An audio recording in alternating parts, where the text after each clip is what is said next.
स्वागत है। आज का डीप डाइव एक काफी दिलचस्प सवाल पर है। क्या देवी काली की हाथी के रूप में भी पूजा होती है? हमने कुछ रिसर्च किया है, कुछ लेख देखे हैं। तो आज का मिशन है हिंदू धर्म ग्रंथों, प्रतिमा विज्ञान और कल्चरल कॉन्टेक्स्ट में झांक कर देखना कि इस विचार में कोई दम है या नहीं, और अगर नहीं है तो फिर ये धारणा, ये बात आई कहां से। चलिए शुरू करते हैं। हाँ, ये वाकई एक दिलचस्प सवाल है, क्योंकि ये सीधे सीधे हिंदू प्रतीकात्मकता की जो परतें हैं ना, उनको छूता है। और देखिए, पहली नज़र में मतलब जो सीधा जवाब है वो तो नहीं ही लगता है।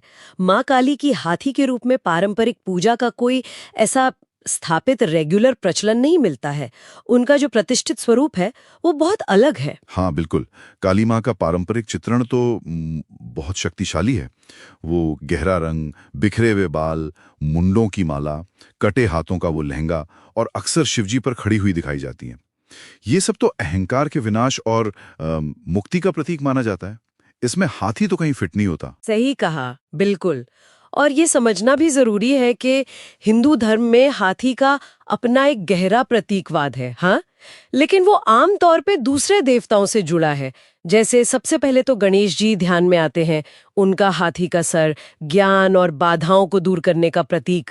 हाँ, और इंद्रदेव का वाहन ऐरावत हाथी वो भी हैं, जो दिव्य शक्ति और बारिश से जुड़ा है।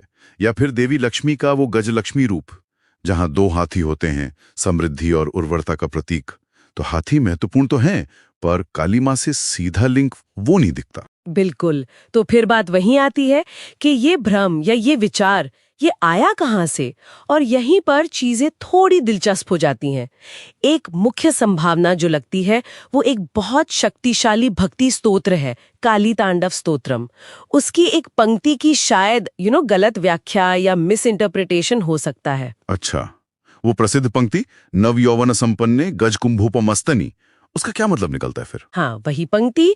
देखिए, इसका शाब्दिक अर्थ है सनातन यौवन से संपन्न, जिनके स्तन हाथी के ललाट के समान है।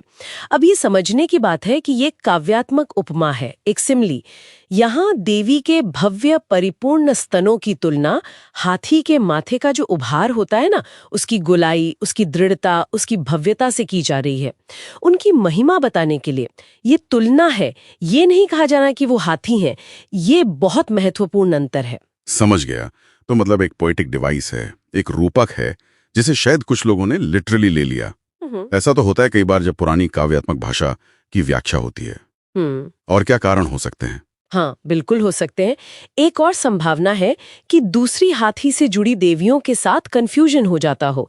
जैसे एक बहुत ही रेयर देवी है हाथी के सिर वाली विनायकी, उनका जिक्र आता है कहीं कहीं। या फिर गजलक्ष्मी, जिनका जिक्र आपने अभी किया। हो सकता है इनके स्वरूपों के साथ कुछ घालमेल हो गया हो। ओके, विनायकी और गजलक्ष्मी। जी। और एक तीसरा एंगल भी है जो थोड़ा क्या कहते हैं, समकालीन है, मॉडर्न जमाने का। समकालीन? वो कैसे? मतलब आजकल का? हाँ, जैसे हाल की कुछ खबरों में शायद आपने भी सुना हो, गोरखपुर में एक दुखद घटना हुई थी, जहां एक हाथी बेकाबू हो गया था और उसने काफी तबाही मचाई। कुछ मीडिया रिपोर्ट्स में उस हाथी को काल का रूप कह दिया गया, मतलब मृत्यु या समय का अवतार। अच्छा, हाँ, काल।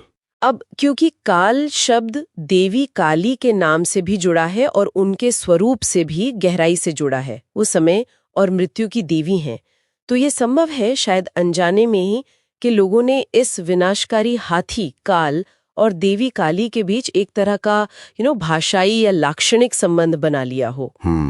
ये दिलचस्प है। तो अगर हम सब बातों को समेटें तो सार ये निकलता है कि माँ काली की हाथी के रूप में पूजा की कोई पारंपरिक या शास्त्रीय प्रथा नहीं है। ये जो धारणा है ये शायद मिली-जुली वजहों से बनी है, काव्यात्मक भाषा की गलतफहमी, दूसरी देवियों के साथ भ्रम, या फिर ये आधुनिक भाषा और समाचारों का असर। एकदम सही कहा, बिल्कुल। और ये दिखाता है कि कैसे प्रतीक, भाषा और जो समकालीन घटनाएं होती हैं वो आपस में मिलकर नई धारणाएं बना सकती हैं, भले ही वो पारंपरिक रूप से स्थापित ना हो। तो ये सवाल हालांकि एक गलतफहमी पर आधारित लगता है, पर ये हमें हिंदू धर्म की जटिलता को समझने का एक और मौका देता है। उसके प्रतीकवाद की गहराई और अलग-अलग दैवी स्वरूपों की जो समृद्धि है, उसे बेहतर तरीके से सराहने का। तो इस सब का क्या मतलब निकालें हम? शायद यही कि हमें हिंदू धर्म की गहराई को समझने की कोशिश करनी चाहिए और जो विभिन्न देवता हैं, उनके प्रतीक हैं, उनके बीच के जो सूक्ष्म, कभी-कभी जटिल रिश्ते हैं, उनकी सराहना करनी चाहिए। चीजें हमेशा सीधी नहीं होती। छोड़ जाता है कि कैसे प्राचीन प्रतीक, देवी देवता और उनसे जुड़े शब्द आज की दुनिया में, आज की घटनाओं और भाषा के जरिए कई बार बिल्कुल अनपेक्षित तरीकों से गूंजते रहते हैं। इस पर जरूर सोचा जा सकता है।